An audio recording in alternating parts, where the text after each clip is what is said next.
नमस्कार दोस्तों, occult astro learning में आपका स्वागत है। और आज हम फिर एक नई वीडियो लेके आ रहे हैं। जैसे कि आप सब लोग जानते हैं कि ओकल्ट एस्ट्रो लर्निंग में हम एस्ट्रोलॉजी की तो बात करते हैं, कुंडली की बात करते हैं, तरह तरह के ग्रहों के इम्पैक्ट्स की बात करते हैं। साथ के साथ हमारा जो सबसे इम्पोर्टेंट रोल है वो ये है कि आपको एस्ट्रोलॉजी के मिथ से कैसे बचाया जाए।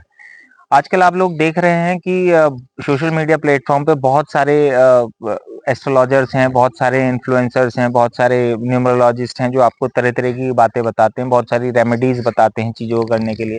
देखिए, जीवन जो है वो हर किसी के जीवन में बहुत सारी समस्याएं हैं। और समस्याएं इस तरह की, कोई अपने पारिवारिक संबंधों से परेशान है, कोई पैसे को लेके परेशान है, कोई अपने अलग अलग तरीके के संबंधों को लेके परेशान है। और उन चीज़ों का फ़ायदा कई बार क्या होता है, जब कोई व्यक्ति परेशान होता है और किसी के साथ बात करने के लिए जाता है तो उसको कोई उपाय बताया जाता है, रेमेडी बताई जाती है। कई बार वो रेमेडीज़ इतनी एक्सपेंसिव होती हैं कि नॉर्मल व्यक्ति उसको अफ़ोर्ड ही नहीं कर सकता, या उसको पता ही नहीं है कि वो रेमेडी उसको करानी चाहिए या नहीं करानी चाहिए। लेकिन फिर भी कहीं न कहीं एक डिमोटिवेशन आ जाता है जब हमें हमारे किसी सवाल का जवाब नहीं मिलता, हम किसी एस्ट्रोलॉजर के पास जाते हैं। देखिए, आजकल ये बहुत देखा जा रहा है कि एस्ट्रोलॉजी में जब आपको कोई चीज़ बताई जाती है या कोई एस्ट्रोलॉजर आपकी कुंडली को देख के भविष्यवाणी करता है, तो कई बार व्यक्ति मोटिवेट ना होने की बजाय डिमोटिवेट हो जाता है और उसको कई बार ऐसी चीज़ें बताई जाती हैं, नेगेटिव चीज़ें बताई जाती हैं जो उसको कहीं न कहीं परेशान कर देती हैं। देखिए, गीता में साफ-साफ लिखा गया है कि जो हमारा मस्तिष्क है, ये एक बहुत इम्पोर्टेंट चीज़ है। मस्तिष्क से ही सारी चीज़ें हमारी कंट्रोल होती हैं। और एक सबसे इम्पोर्टेंट चीज़, अगर आप गीता पढ़ते हैं, गीता को जानते हैं, तो गीता में एक श्लोक है जिसमें ये लिखा गया है कि अ, आपको कर्म करना चाहिए, आपको फल की इच्छा नहीं करनी चाहिए। देखिए, गीता सार के में ये लिखा गया है, ये बताया गया है कि हमें अपना जीवन किस तरीके से जीना चाहिए। और गीता में ये जो हमारा श्लोक है, जो अध्याय 2 में श्लोक जो लिखा गया है, ये बहुत इम्पोर्टेंट श्लोक है और इसके बारे में सबको जानकारी होनी चाहिए कि ये कहता क्या है। इसके बारे में जहाँ तक मेरी जानकारी है, मैं आपसे ये कहना चाहता हूँ कि कर्मण्येवाधिकारस्ते मा फलेषु कदाचन। एक श्लोक है जिसमें ये कहा गया कि व्यक्ति के कर्म निर्धारित करके भेजा गया है, ना कि व्यक्ति को के फल निर्धारित करके भेजा गया है। आज की एस्ट्रोलॉजी टॉक में हम ये बात कर रहे हैं कि जब हम अलग-अलग एस्ट्रोलॉजर्स को अपनी कुंडली दिखाते हैं या बहुत सारे लोगों से हम डिस्कस करते हैं, तो कई बार होता है कि एक कुंडली को लेके अलग-अलग एस्ट्रोलॉजर्स के अलग-अलग मत होते हैं, अलग-अलग प्रेडिक्शंस होती हैं। ये क्यों है? ऐसा क्यों हो रहा है?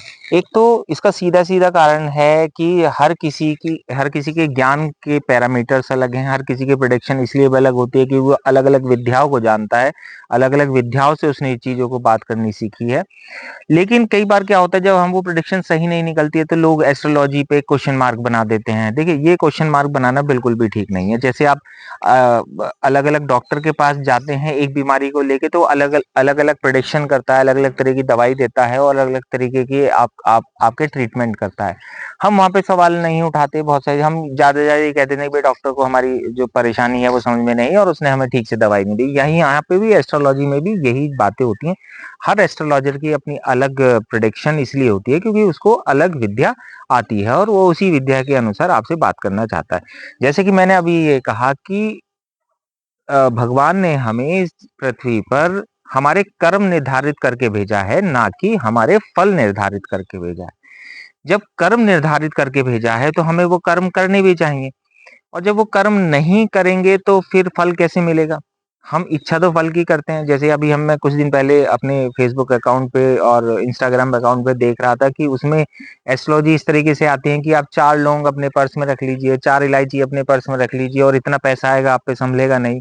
आपसे ये कहा जाता है कि आप इस चौराहे पे जाके ये चीज़ें कर दीजिए, आप पे इतना पैसा आएगा, आप पे सँभलेगा नहीं। आपसे ये कहा जाता है कि आप जाके 4 पेड़ के पत्ते ऐसे कर लीजिए, आप पे पैसा या कोई मंत्र, एक कोई शब्द होते हैं किसी तरीके के, उनको आप बात करेंगे तो आप पे पैसा सँभलेगा नहीं। देखिए, जीवन हम कलयुग में जी रहे हैं। कलयुग में सबसे इम्पोर्टेंट चीज़ जो आजकल लोगों के लिए हो गई है वो है दिखावा, और दिखावे में एक चीज़ आती है सबसे पहले पैसा।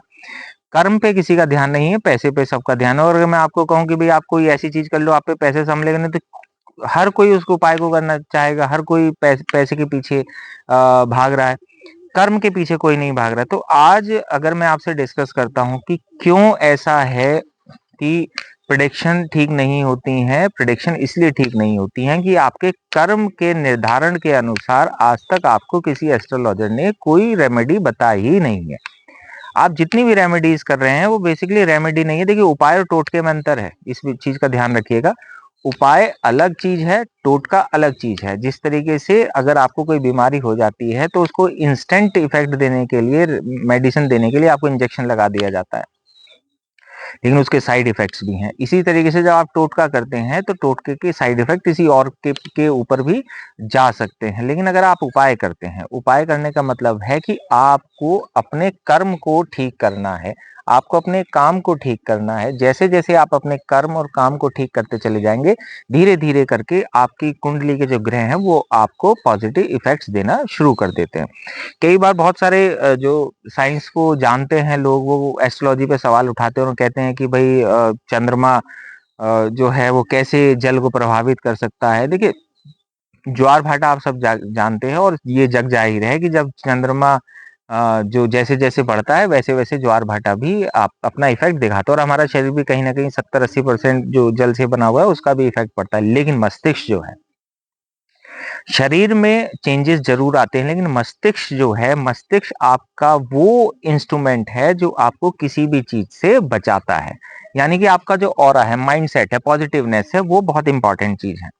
आजकल सबसे बड़ी समस्या जो हमें देखने के लिए मिल रही है एज ए एस्ट्रोलॉजर, जो हमारे पास सवाल आते हैं वो आते हैं कि जी हमारे बच्चे की शादी नहीं हो रही है, और फला पंडित ने उसको मंगली बता दिया जिसकी वजह से उसकी शादी डिले हो रही है। देखिए, मंगल कुंडली के 12 भाव में से किसी ना किसी एक भाव में बैठा होगा, और जब वो कहीं ना कहीं बैठा होगा तो ये सब जानते हैं कि मंगल जहां जहां बैठा हुआ होता है, जिन जिन घरों में बैठा, वहां पे कौन कौन से घर में बैठ के वो मंगली होता है, ये सब जानते हैं। आजकल सब यूट्यूब देख रहे हैं, सब जो है गूगल देखते हैं। इस तरीके से इस दुनिया के 60 से 70% लोग मंगली हैं। तो क्या सबकी शादी नहीं होगी? फिर हम कह दें भाई आप मंगली की मंगली से शादी कराओ। ठीक है, बड़ी अच्छी बात है, मंगली की मंगली से शादी करानी चाहिए, जो लिखा हुआ भी है, हम भी इसको मानते हैं, मैं इसको बिल्कुल भी डिनाई नहीं कर रहा हूँ। लेकिन क्या जो शादी डिले होना है वो खाली कुंडली के ऊपर निर्भर कर रहा है? नहीं, ऐसा नहीं है। देखिए, जब भी कोई ग्रह की दशा आती है तो उसका कुछ समय होता है और वो कार्य भी उसी समय में हो जाना चाहिए। लेकिन हमारा मस्तिष्क क्या कहता है कि आजकल के उस डेट में हम ये देख रहे हैं कि शादियां लेट क्यों हो रही हैं, क्योंकि लोगों को अच्छा नहीं चाहिए, लोगों को बेहतर चाहिए। और जब वो बेहतर मिल जाता है तो उससे बेहतर कुछ चाहिए, और जब आप उससे बेहतर के बारे में सोचते हैं तो उससे बेहतर मिलता है, और जब वो बेहतर मिल जाता है तो उससे बेहतर चाहिए। जितने टाइम में आप बेहतर से बेहतर के बारे में जानने की, सोचने की और ढूंढने की कोशिश करते रहते हैं, तब तक उस ग्रह की दशा, सूक्ष्म दशा या प्रत्यांतर दशा निकल जाती है। और जब वो कार्य उस दशा में होना था और आपने वो दशा निकाल दी, तो कैसे वो कार्य हो पाएगा? नहीं हो पाएगा।